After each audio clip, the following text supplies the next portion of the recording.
Good morning.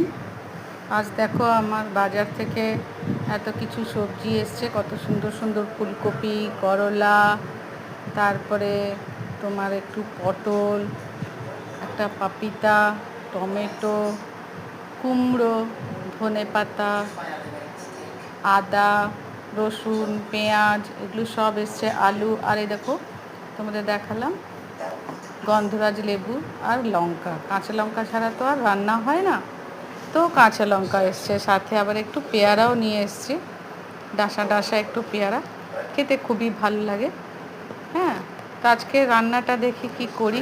আজকে রান্নাটা আমরা করব ফুলকপিগুলোকে কেটে নিয়ে এই জলে ফেলেছি, ঠিক আছে। এবার ভালো করে ধুয়ে টুয়ে একটা পরিষ্কার জলে রেখে এবার আমি ফুলকপি, একটু আলু দেব। আলু ফুলকপির ডালনা করার ইচ্ছে আছে।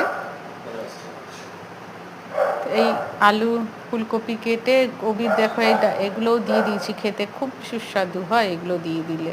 তোমরা কে কেমন খাও আমাকে জানিও, কে কিভাবে এই রান্নাটা করো। সাধারণ আমরা করি, হ্যাঁ, তোমরা কিভাবে করো আমাকে জানাও।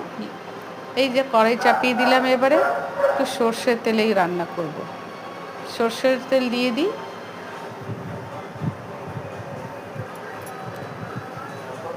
অল্প তেল দিয়ে কপিগুলোকে এবারে ভেজে নেব। এদিকে দুধ চাপিয়ে দিয়েছি, একদিকে একটু ভাত চালটা ধুয়ে রেখেছি, ভাত চাপাবো একটু পরে, চাল ধুয়ে রেখে দিয়েছি।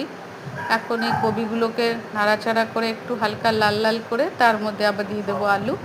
এদিকে আদা, রসুন, পেঁয়াজ আর এগুলো সব কেটে নিয়ে মশলা করব, ঠিক আছে। এদিকে আমার কপিটা ভাজা হয়ে এসছে, এবার এর মধ্যেই আমি আলুগুলোও দিয়ে দেবো, একটু জাস্ট ভেজে নেব।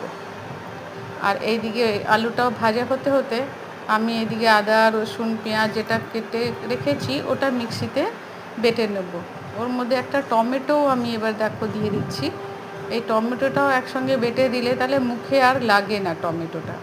ভালো করে ঝুলে টমেটোটাও আমি ওর মধ্যে দিয়ে এবারে বেটে নেব, একটা পেস্ট বানিয়ে নিলাম, ঠিক আছে।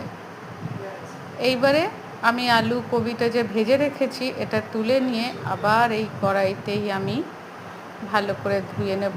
পুরো তেলটা টেনে নিয়েছে, তেল একদমই নেই, ধুয়ে চাপিয়ে দিলাম। আবার একটু সর্ষের তেল দিয়ে এর মধ্যে এবার আমি দেখো কি করব,